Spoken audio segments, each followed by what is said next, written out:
देखो तो ये पैटर्न रिकॉग्निशन रिसेप्टर होते हैं ना, उसमें वो सीधा आपको रिसेप्टर का नाम दे देता है एक तरफ, और एक तरफ वो पूछ लेता है कि कौन सा रिसेप्टर क्या डिटेक्ट करता है। ठीक है, तो मैच द कॉलम में ही आता है ज़्यादातर। तो RIG like receptor viral RNA को डिटेक्ट करता है। C type lectin receptor fungal glycans को डिटेक्ट करता है। मैनोस तो सीधा ही माइक्रोबियल मैनोस शुगर जो होती है उसको डिटेक्ट करता है, तो इसमें तो याद वैसे ही हो गया। और NOD like receptor uric acid और एटीपी को डिटेक्ट करता है जो नेक्रोटिक सेल से निकलता है। अब मैं इसको कैसे याद करता हूँ, बहुत ईजी है, सबका बस फर्स्ट लेटर से अपन याद करेंगे। कैसे? रिग लाइक रिसेप्टर, ठीक है, तो रिग का आर, ठीक है, ये आर एल आर हो गया ना, रिग लाइक रिसेप्टर, तो आर, आर से आर एन ए खत्म, मतलब आर एल आर जो है रिग लाइक रिसेप्टर है, वो R N A, viral R N A को डिटेक्ट करेगा। वायरल आर एन ए को डिटेक्ट करेगा तो ऑफकोर्स एंटी वायरल साइटोकाइंस बनवाएगा, बस खत्म। फिर सी टाइप लेक्टिन रिसेप्टर, वापस फर्स्ट वर्ड क्या है, सी, तो सी से काइटिन, ठीक है, तो काइटिन किसकी सेल वॉल में होता है, अपन एनसीईआरटी से पढ़ रहे हैं कि फंगस की सेल वॉल में होता है, तो ये फंगल ग्लाइकन्स को डिटेक्ट करेगा।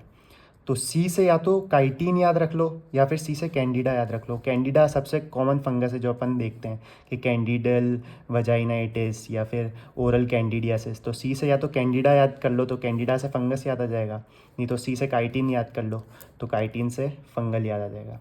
आर से आरएनए, सी से काइटिन। मैनोस तो मैनोस शुगर को डिटेक्ट करता ही है, तो माइक्रोबियल मैनोस शुगर को डिटेक्ट करेगा, जो माइक्रोब के ऊपर मैनोस शुगर होगी ना उसको, तो बस ये डिटेक्ट करेगा तो फिर फेगोसाइटोसिस इंड्यूस कर देगा, बोलेगा कि यार ये माइक्रोब को मार दो जिसके ऊपर मैनोस शुगर है। फिर लास्ट बचा नोड लाइक रिसेप्टर, ये इंपॉर्टेंट है कि इसमें भी सेम क्या डिटेक्ट करेगा, तो नोड लाइक रिसेप्टर है ना, तो एन, एन एल आर हो गया ना, तो एन से क्या है, फर्स्ट लेटर एन है ना, तो एन से नेक्रोटिक सेल। तो जो नेक्रोसिस, किसी सेल का जब नेक्रोसिस होता है ना, तो वो एटीपी रिलीज़ करता है और यूरिक एसिड रिलीज़ करता है जो उसके अंदर होते हैं, ठीक है। तो बस ये नेक्रोटिक सेल से जो एटीपी और यूरिक एसिड आता है ना उसको डिटेक्ट करता है। तो एन से नेक्रोटिक सेल का एटीपी और यूरिक एसिड, ठीक है।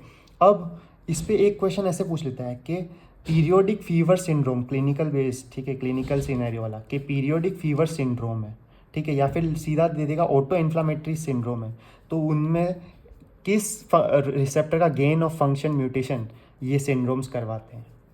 तो ये नॉड लाइक रिसेप्टर होता है ना, उसका जब गेन ऑफ फंक्शन म्यूटेशन होता है तो होता है। कैसे होता है देखो, ये नोड लाइक रिसेप्टर का एन से नेक्रोटिक सेल से जो कोई सेल का नेक्रोसिस हुआ, उससे यूरिक एसिड और एटीपी निकला और उसने इसको एक्टिवेट किया। अब ये क्या करवाएगा, इन्फ्लाजोम का फॉर्मेशन करवा देगा। एक चीज़ होती है इन्फ्लामाजोम, उसका फॉर्मेशन करवा देगा।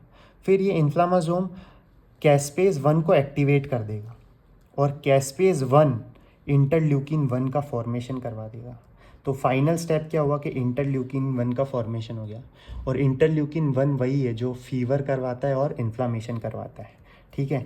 तो देखो अब अगर बहुत सारा ये बिना बात के ही अगर नोड लाइक रिसेप्टर, ठीक है, एक्टिवेट हो गया तो बहुत सारा इंटरल्यूकिन 1 बढ़ जाएगा। इसलिए देखो गेन ऑफ फंक्शन म्यूटेशन, मतलब बहुत सारा इंटरल्यूकिन 1 बढ़ गया तो फीवर होता रहेगा पेशेंट को बार बार बिना बात के, तो पीरियोडिक फीवर सिंड्रोम।